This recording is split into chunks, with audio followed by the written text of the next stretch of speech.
Muy buenos días, jóvenes. El día de hoy, en esta semana, vamos a estar trabajando un nuevo tema, la unidad eh, que nos corresponde a las 6. Vamos a ver sobre sistemas de medidas. Para eso tenemos que recordar lo que hemos visto años anteriores acerca de sistemas de medidas. Recordemos que hay dos tipos de medidas principalmente, que va a ser el internacional y el inglés. Aparte, vamos a tener algunas medidas que no son estandarizadas, como la mano o el puño o una cuarta, que son medidas que van a ir variando, depende de la persona que las esté utilizando. Vamos a comenzar. Ya un sistema de medidas es una medida preestablecida que ya se han puesto de acuerdo para que sea exacto en todo momento. Nosotros vamos a tener dos sistemas, como estaba mencionando, el sistema internacional y el sistema inglés. ¿De qué me van a servir? Eso es para poder de alguna forma medir alguna propiedad de algún objeto. Podemos medir la propiedad que sea longitud, que sea masa o que sea capacidad. Dependiendo de qué propiedad estamos hablando, será la unidad de medida base en cada uno de los sistemas. En el caso del sistema internacional, la unidad básica va a ser el metro y se va a identificar con la letra M. En el caso de la masa, en el sistema internacional, es el kilogramo, que se representa con la K y la G. En la propiedad de capacidad, en el sistema internacional se va a representar, la unidad básica va a ser el litro y se representa con la letra L. ¿Qué medimos en cada una de ellas? En la longitud, pues medimos cuánto mide de largo un objeto o cuáles son sus dimensiones. Cuando hablamos de masa, estamos hablando de cuánto pesa, en pocas palabras. Y de capacidad, estamos hablando de cuánto cabe adentro de una medida o de un volumen para poder darlo, en este caso en litros. Si estamos hablando del sistema inglés, también van a haber otras unidades de medida. En el caso de la longitud va a ser la yarda, que no es lo mismo que el metro, varía, porque es una medida preestablecida. En otro momento tenemos la libra, en el caso de la masa, tenemos en capacidad tenemos el galón. Aquí nos damos cuenta que en Guatemala utilizamos mezclados los dos sistemas, porque medimos las cosas de longitud, las utilizamos el metro, pero si compramos tela, la compramos en yarda. Algunas veces usamos el kilogramo, porque vemos en los empaques, pero no compramos a veces el arroz o el frijol por libra y manejamos siempre litros principalmente.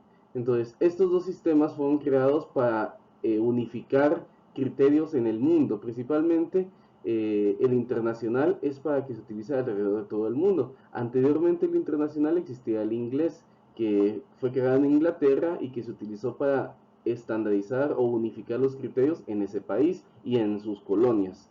Posteriormente el sistema internacional va a estar basado sobre el sistema decimal, es decir, sobre base 10, y va a ser mucho más sencillo utilizarlo que el sistema inglés.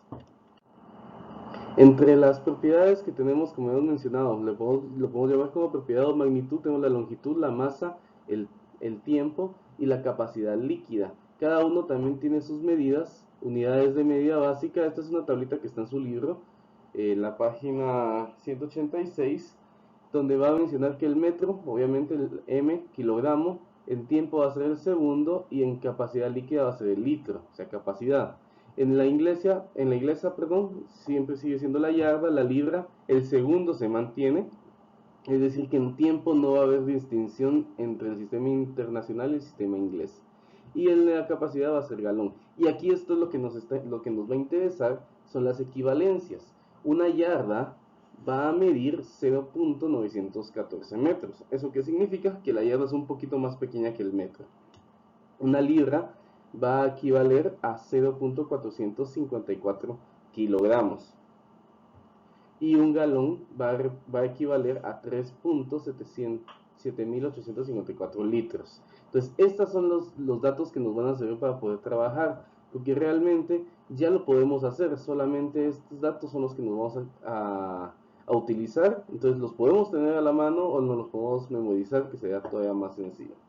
Vamos a ver que en el sistema internacional va a haber una facilidad para hacer las conversiones de ciertas unidades de medida, principalmente porque vamos a tener estos prefijos que van a servir para indicar si se amplifica una medida o se va a simplificar o a disminuir esa medida. En este caso, yo tengo la unidad base que ya vimos anteriormente, por ejemplo en la unidad en longitud es el metro.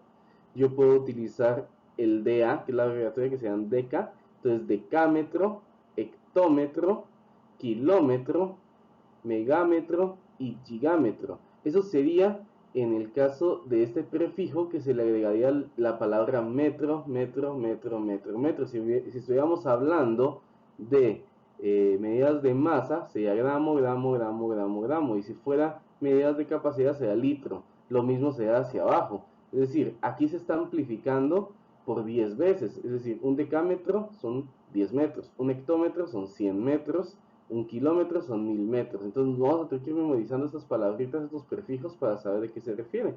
Igual hacia abajo para hacerlo más pequeño. Decímetro es una décima parte del metro. Centímetro es una centésima parte del metro y milímetro es una milésima parte del milímetro. Y así podemos ir hacia arriba y hacia abajo. Entonces es importante estas abreviaturas porque así las vamos a poder reconocer. Repito, de la unidad hacia arriba se amplifica DA, o sea, deca es 10, 10 veces, H es hecto, que sea 100 veces, K es de kilo, que sería 1000 veces, M es de mega, que sería 1.000.000 de veces, y giga sería de la G, que sería 1000 millones. Entonces tenemos igual hacia abajo, que tenemos la D de decímetro o decímetro, decilitro, decigramo. Tenemos centímetro, que ya lo habíamos visto anteriormente, es una centésima parte, una milésima parte. Esto lo vimos en los decimales. Vamos a ver cómo lo podemos trabajar. Vamos a ver un ejemplo que está en el libro, es el inciso 2, donde dice: Marcia vive a 2.5 kilómetros del centro escolar. ¿A cuántos metros equivale? Y aquí hay una palabra clave, equivale. Entonces es una equivalencia. Entonces vamos a conocerlas como equivalencias. Entonces vamos a ver qué es lo que nos da la información del problema. Ya lo leímos. Entonces, para poderlo resolver, nosotros vamos a trabajar con razón y proporción. Es decir, vamos a hacer nuestro planteamiento para utilizar después la ley fundamental de la proporción. Entonces vemos que nos da. Nos están diciendo que tengo 2.5 kilómetros, que lo quieren saber a cuántos metros equivale. Me doy cuenta que el metro es la unidad, ¿sí? Acabamos de hablar de eso de los múltiplos y me doy cuenta que kilómetro significa que tiene 1000. Eso significa que cada uno de estos kilómetros representan 1000 metros. Entonces voy a trabajar mi razón para armar mi proporción. Y yo puedo decir que un kilómetro es igual a 1000 metros. Por lo tanto, 2.5 kilómetros, esto ya lo habíamos explicado, pongo kilómetros sobre kilómetros, a cuánto equivale, que sea la X en metros. Hago la ley fundamental, que sería 2.5 por 1000 dividido 1, que eso me daría como resultado 2500 metros. Entonces yo ya puedo responder a la pregunta, que es: vive a 2500 metros. Y esta es la forma en la que se van a realizar. Bueno, vamos a realizar otro ejemplo que también está en la página 187, en el inciso 2, es: la tela que se necesita para hacer un pantalón es de 1.25 yardas. ¿Cuántos metros se necesitan? Entonces aquí, ¿qué nos están dando? Nos están dando que quiero pasar de yardas a metros. Esa es la equivalencia. Entonces busco en mi tablita, que ya habíamos visto al inicio, cuál es la equivalencia que me funciona en este caso. Y la que me dan en la página anterior es justamente de una yarda es igual a 0.914 metros. Entonces ya tengo mi primera razón, armo mi proporción con la pregunta. Pongo 1.25 yardas abajo de las yardas y X metros, que es lo que estoy averiguando, bajo los metros. Aplico la ley fundamental: 1.25 por 0.914 dividido 1. En este caso, como dividido 1 me va a dar la misma respuesta, entonces simplemente con multiplicar es suficiente. 1.25 por 0.914, hago mi operación en una hojita extra o en un cuaderno aparte para poder hacerla tranquilamente y no ocupar el espacio del libro. Entonces ya puedo resolverlo y eso me daría como 1.1425. Ya tengo la respuesta, ahora tengo que resolverlo. Pero ¿qué es lo que esa cantidad? ¿A qué magnitud posee? Posee metros, porque es lo que estoy averiguando. Entonces ya puedo contestar de que se necesitarán 1.14, lo puedo acortar un poquito, 1.14 metros. Entonces, de esta forma es como nosotros vamos a estar resolviendo cualquiera de estos